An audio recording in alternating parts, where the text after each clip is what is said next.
ವೀಕ್ಷಕರೇ, welcome back to another video. Bigg Boss ಕಡೆಯಿಂದ ಒಂದು ಪ್ರೋಮೋ ಅಪ್ಡೇಟ್ ಮಾಡಿದ್ದಾರೆ. ಪ್ರೋಮೋ ಅಂತೂ ಮಸ್ತ್ ಆಗಿದೆ.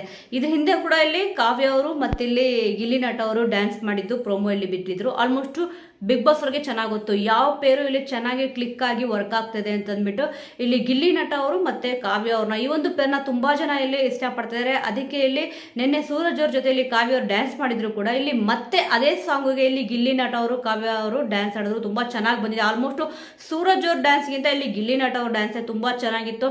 ಆಲ್ಮೋಸ್ಟ್ ತುಂಬಾ ಖುಷಿಯಿಂದ ಇಲ್ಲಿ ಗಿಲ್ಲಿ ಅವರು ಡ್ಯಾನ್ಸ್ ಆಡಿದ್ರು. ಆದ್ರೆ ಪ್ರಾಕ್ಟೀಸ್ ಮಾಡ್ಬೇಕಾದ್ರೆ ಅಂತೂ ಸಿಕ್ಕಾಪಟ್ಟೆ ಇಲ್ಲಿ ಫೀಲ್ ಆಗೋಗ್ಬಿಟ್ಟಿತ್ತು ಗಿಲ್ಲಿ ನಟ ಅವ್ರಿಗೆ. ಶಟ್ ನನಗೆ ಚಾನ್ಸ್ ಸಿಕ್ಲಿಲ್ವಲ್ಲ ಅಂತ ಅಂದ್ಬಿಟ್ಟು ಈಗ ಸ್ಟೇಜ್ ಮೇಲೆ ಚಾನ್ಸ್ ಸಿಕ್ಕಿದೆ. ಡ್ಯಾನ್ಸ್ ಕೂಡ ಭರ್ಜರಿಯಾಗಿ ಮಾಡಿದ್ದಾರೆ.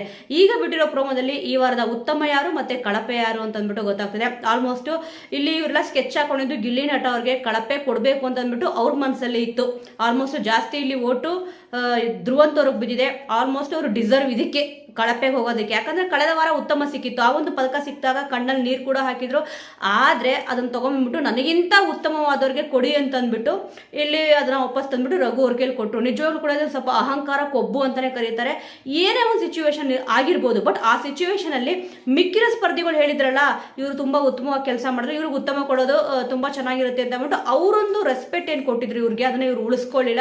ಸದ್ಯ ನನ್ನ ಪ್ರಕಾರ ನಾನು ಕಳೆದ ವಿಡಿಯೋದಲ್ಲಿ ಇಲ್ಲಿ ಹೇಳಿದ್ದೆ, ಇಲ್ಲಿ ತುಂಬಾ ಕಳಪೆಯಾಗಿ ಆಡಿದ್ಯಾರಪ್ಪ ಅಂತಂದ್ರೆ ಧ್ರುವಂತ್ ಅವರು ಮತ್ತೆ ಇಲ್ಲಿ ಚಂದ್ರಪ್ರಭು ಅವರು ಅಂತ ಅಂದ್ಬಿಟ್ಟು. ಇವಾಗ ಧ್ರುವಂತ್ ಅವ್ರಿಗೆ ಸಿಕ್ಕಿದೆ, ಅವ್ರಿಗೆ ಕಳಪೆ ಸಿಕ್ಕಿದ್ದು ಖುಷಿ ಅಂತಾನೆ ಹೇಳ್ಬೋದು. ಯಾಕಂದ್ರೆ ಅವ್ರು ಎಲ್ಲೂ ಕೂಡ ಬಿಗ್ ಬಾಸ್ ಮನೆಯಲ್ಲಿ ಕಾಣಿಸ್ತಲ್ಲ. ಆಲ್ಮೋಸ್ಟ್ ಡಿಬಾರ್ ಅಂತ ಬೋರ್ಡ್ ಕೊಟ್ಟರು ಕೂಡ ಹೌದು ನಾನು ಡಿಬಾರು ಕರೆಕ್ಟ್ ಆಗಿ ಕೊಟ್ಟಿದ್ದಾರೆ ಅಂತ ಒಪ್ಕೊಂತಾರೆ. ಇವಾಗೂ ಜೈಲೊಳಗೆ ಹೋದಾಗೂ ಕೂಡ ನೀವು ಎಲ್ಲರೂ ಕೊಟ್ಟಿರೋ ರೀಸನ್ ಇಷ್ಟ ಆಯ್ತು ಅಂತ ಹೇಳ್ತಾರೆ. ಆಲ್ಮೋಸ್ಟ್ ಇವರು ಬಿಗ್ ಬಾಸ್ಗೆ ಏನಕ್ಕೆ ಬಂದಿದ್ದಾರೆ ಅನ್ನೋದೇ ಮರ್ತೋಗ್ಬಿಟ್ಟಿದ್ದಾರೆ ಅಂತ ಕಾಣಿಸುತ್ತೆ. ಎಲ್ಲರಿಗೂ ಇಲ್ಲಿ ಚಾನ್ಸ್ ಕೊಡೋರು ಇವ್ರು ಏನ್ ಮಾಡ್ಬೇಕಿತ್ತು, ಬಿಗ್ ಬಾಸ್ಗೆ ಆಲ್ಮೋಸ್ಟ್ ಅವರು ಕೂಡ ಬಿಗ್ ಬಾಸ್ ಬರೋಕ್ಕೆ ಪ್ರಯತ್ನ ಪಟ್ಟಿದ್ದಾರೆ ಅಂತ ಅಂದ್ಬಿಟ್ಟು ಕಿಚ್ಚ ಸುದೀಪ್ ಅವ್ರು ಹೇಳಿದ್ರು. ಸ್ಟೇಜ್ ಮೇಲೆ ಹೇಳಿದ್ರು, ನೀವು ಎಷ್ಟಿಲ್ಲಿ ಬಿಗ್ ಬಾಸ್ ಬರೋಕ್ಕೆ ಪ್ರಯತ್ನ ಪಟ್ಟಿದ್ದೀರಾ ಅಂತ ಅಂದ್ಬಿಟ್ಟು ಗೊತ್ತಿದೆ ಅಂತ ಅಂದ್ಬಿಟ್ಟು ಹೇಳಿದ್ರು. ಆದರೆ ಅವ್ರಿಗೊಂದು ಏನೊಂದು ಆಪರ್ಚುನಿಟಿ ಸಿಕ್ಕಿದೆ, ಅದನ್ನ ಅವರು ತುಂಬಾ ಚೆನ್ನಾಗಿ ಯೂಸ್ ಮಾಡ್ಕೊಳ್ಳೋದ್ರಲ್ಲಿ ಫೇಲ್ಯೂರ್ ಆಗಿದ್ದಾರೆ ಅಂತಾನೆ ಹೇಳ್ಬೋದು. ಇವ್ರ ಬದಲು ಬೇರೆ ಯಾರಾದರೂ ಕಂಟೆಸ್ಟೆಂಟ್ ಬಂದಿದ್ರು ಕೂಡ ಚೆನ್ನಾಗಿರೋದು ಅಂತ ಅನ್ಸುತ್ತೆ. ಯಾಕಂದ್ರೆ ಎಲ್ಲಾದ್ರಲ್ಲೂ ಬಿಟ್ಕೊಡ್ತಾ ಇದ್ದಾರೆ. ಆಲ್ಮೋಸ್ಟ್ ಈಗ ನಾನು ತಪ್ಪು ಮಾಡಿದ್ರೆ ಬೇರೆ ಯಾವ್ದಾದ್ರೂ ಓಕೆ, ಬಟ್ ಎಲ್ಲಾದ್ರಲ್ಲೂ ಕೂಡ ತಪ್ಪು ಮಾಡಿದ್ದೀನಿ ಅಂತ ಒಪ್ಕೊಂತಿದ್ರೆ ಇವ್ರು ಯಾಕೆ ಬಿಗ್ ಬಾಸ್ಗೆ ಬರಬೇಕಿತ್ತು? ಆಲ್ಮೋಸ್ಟ್ ಇದು ನನ್ನ ಒಂದು ಒಪಿನಿಯನ್. ಇವಾಗ ಕಳಪೆ ಬಂದ್ಬಿಟ್ಟು ಇಲ್ಲಿ ಧ್ರುವಂತ್ ಅವ್ರಿಗೆ ಸಿಕ್ಕಿದೆ, ಇನ್ನು ಉತ್ತಮ ಬಂದ್ಬಿಟ್ಟು ಇಲ್ಲಿ ಧನುಷ್ ಅವರಿಗೆ ಸಿಕ್ಕಿದೆ ಅನ್ನೋದು ಮಾಹಿತಿ ಸಿಗ್ತದೆ. ಇದು ಎಷ್ಟು ಮಟ್ಟಿಗೆ ನಿಜನ ಸುಳ್ಳೋ ಗೊತ್ತಿಲ್ಲ. ಆದ್ರೆ ಈ ವಾರದ ಕ್ಯಾಪ್ಟನ್ ಆಗಿರೋದು ಇವಾಗ ಒಂದು ಟಾಸ್ಕ್ ಕೂಡ ಕೊಟ್ಟಿದ್ರು. ಇದರಲ್ಲಿ ಕಾವ್ಯ ಅವರು, ಜಾನ್ವಿ ಅವರು, ಅಭಿಷೇಕ್ ಅವರು ಮತ್ತೆ ಇಲ್ಲಿ ಧನುಷ್ ಅವರಿದ್ರು. ಇವಾಗ ಮತ್ತೆ ಸೆಲೆಕ್ಟ್ ಆಗಿರೋದು ಯಾರಪ್ಪ ಅಂತಂದ್ರೆ ಸ್ಟೂಡೆಂಟ್ ಆಫ್ ದಿ ವೀಕ್ಗೆ 3 ಜನ ಇದರಿಂದ ಔಟ್ ಆದ್ರು. ಇದರಲ್ಲಿ ಧನುಷ್ ಅವರು ಕ್ಯಾಪ್ಟನ್ಸಿ ಟಾಸ್ಕ್ಗೆ ಆಯ್ಕೆ ಆಗಿದ್ದಾರೆ. ಬೆಸ್ಟ್ ಸ್ಟೂಡೆಂಟ್ ಅಂತ ಕೂಡ ಅವ್ರಿಗೆ ಬಂದಿದೆ.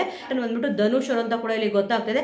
ಇಲ್ಲಿ ಜೈಲೊಳಗಡೆ ಧ್ರುವಂತ್ ಅವ್ರನ್ನ ಕಳಿಸ್ಬೇಕಾದ್ರೆ ಆಲ್ಮೋಸ್ಟ್ ನೀವು ನೋಡ್ಬೋದು ಪ್ರೋಮೋದಲ್ಲಿ, ಅದರಲ್ಲೇ ಗೊತ್ತಾಗ್ತದೆ. ಧನುಷ್ ಅವರು ಬಂದ್ಬಿಟ್ಟು ಇಲ್ಲಿ ಬೀಗ ಹಾಕ್ಬಿಟ್ಟು ಬರ್ತಾ ಇದ್ದಾರೆ. ಅಲ್ಲಿ ಗಿಲ್ಲಿ ನಟ ಅವ್ರು ಕೂಡ ಇಲ್ಲಿ ನಿಂತಿದ್ದಾರೆ.